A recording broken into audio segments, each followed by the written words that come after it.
everyone from True Love Encounters. This is Maria.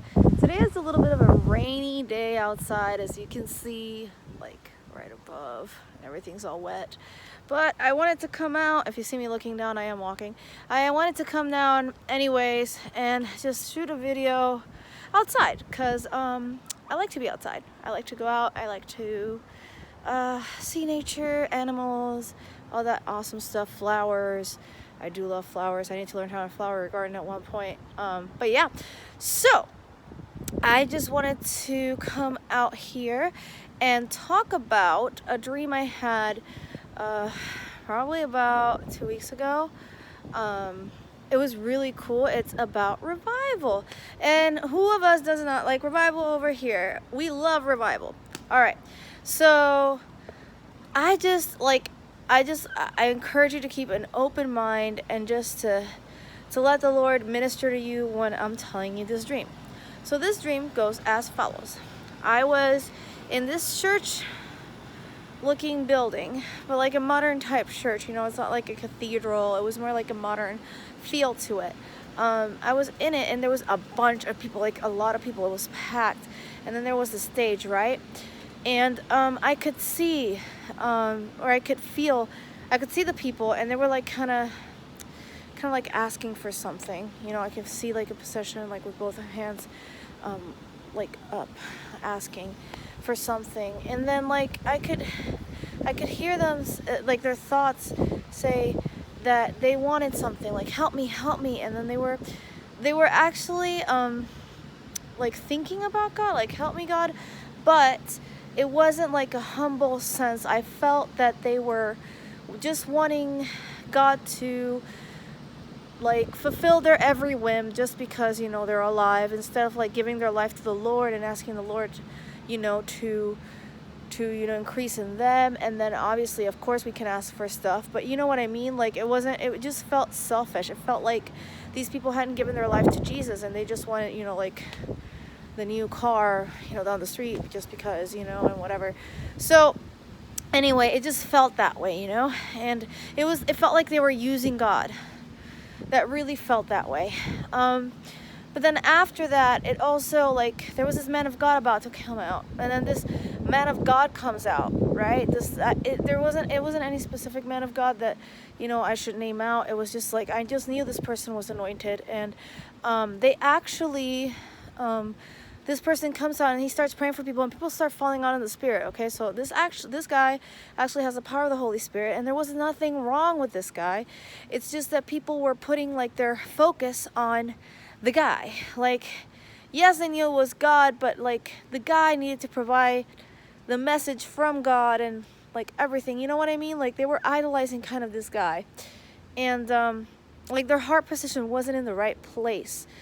And then like when this guy, he ended up praying for 2 or 3 people. I saw he was praying for one guy that had a disease, you know, and you know that this was actually good because the guy was seeming to get healed, so that was actually good. But then like in the dream, I was like, this is not revival. This is not revival. Because instead of people being like laid down their lives and they're like, Jesus, you know, I want to go to the nations. I want to preach your word. You know, I may need this or that, to just like go and run with it and, you know, bring your purpose and bring your kingdom.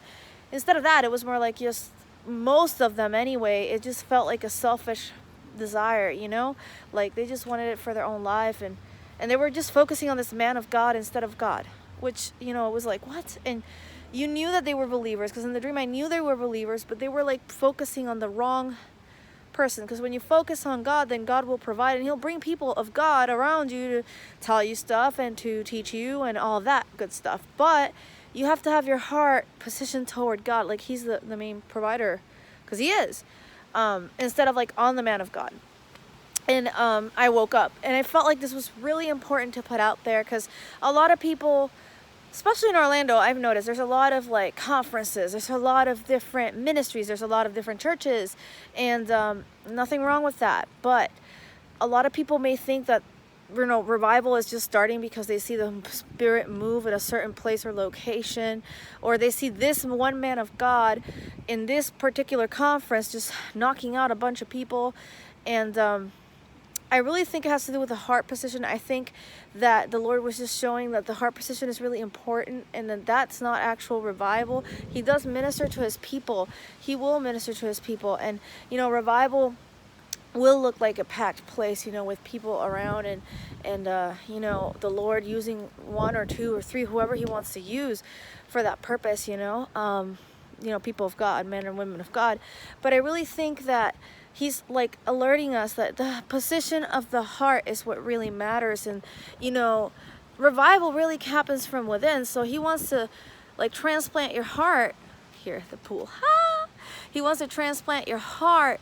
He wants to make it a heart of flesh. He wants to make it a heart after God's own heart, in love and passion with him. And then he transforms that heart, and the revival within, he transforms the mind, the heart, and then the revival within will seep out, and then everyone will be walking in their call because they'll have relationship with Jesus. Because then, in revivals you have encounters with Jesus, and then you keep having them by yourself, and then eventually it'll just seep out in your life and everywhere around you. Everyone will be walking in their call and purpose, and then revival hits, the third great awakening hits. And then after that, at some point, he's coming back because his bride is walking in their call and purpose, and his wife is pure and spotless, and they know it because they came to the revelation of it. Because right now, we're all the bride of Christ, right? But we haven't come to the realization sometimes that, what that entails. And I'm including myself, guys. I'm not perfect. So I'm including myself here, where I'm telling you that I'm coming to a realization of what that really means, and the revelation of his love and how much he loves me. Today, for example, even I got angry, and I got frustrated at a situation that I was having, and I was telling my husband, I just want to go to God and be like, hey, I need to talk to you, because this didn't I don't get it. And you don't need to get everything, but you can be relational with God. So I'm I need to talk to him. And I spoke to him a little bit. I was able to spend a little bit of time alone in the car. And then afterwards, along a few hours afterwards, my husband heard the Holy Spirit say something, and he told me. And then I literally just thought, wow, he isn't angry with me. And as soon as I thought about he isn't angry, he started to make me giggle. I started to giggle a lot. My baby, I was sitting down with my baby, quite honestly. My baby started to imitate me, and it was quite funny. I was having the joy of the Holy Spirit, and then my baby's here oh, what is mommy doing? Okay, let's laugh. And it was pretty cute. I did not have my camera near me, guys, so you'll have to catch David next time on that cuteness. But anyway, so that is revival of the heart. He'll change your heart, guys, and it's just seeking after him and after his kingdom, and just being hey, I want to be used. And he'll actually change people. And yes, he'll grant you stuff you want, because he provides. He gives you the desires of your heart. He provides for the fowls of the air, and the creatures of the sea, and the flowers of the field. How much more will he not provide for you, right? So he will provide for you your needs and your wants. It's just a matter of where is your heart at, And when you're after Jesus, usually even if you want something, it's to further the kingdom, usually, and then for example, I love anime, watching anime sometimes, and I like playing video games. I like to go hang out with my my friends and family, and when I go out, of course, I can spread the kingdom. And there's some things that are just for just to, for example, the video games is just to have fun and distract myself, but that's not the main purpose. The main purpose that I want everything to thrive, and everything is for the kingdom, right? And then everything shall be added onto you, even the desires that you have, and even to just have fun, because it's important to have fun, right?